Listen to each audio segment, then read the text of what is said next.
expenditure measures, then we have the revenue measures, and then we deal with where do you raise that revenue.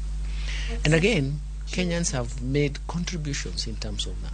So in a sense, what we are presenting is a culmination of what has been public participation, what has been the synthesis from our policy point of view, and what has the National Assembly specific committees, a budget and appropriation committee, as well as finance and planning committee, what they have also synthesized from the public and what we have synthesized together.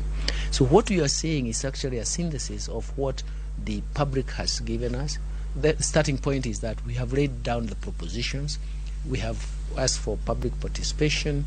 The next thing is we have presented it in Parliament. After the synthesis, the Parliament has gone through a public participation and synthesized, and then we have sat together and said, this is the direction to take. So it means that what you see is a synthesized report. But what is the bottom line? The bottom line is, how do you turn around the economy? That is the bottom line.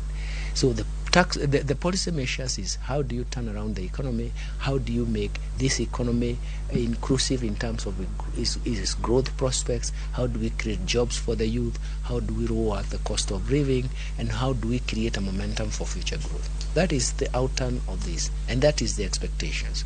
I think the most important thing is to understand that we're planning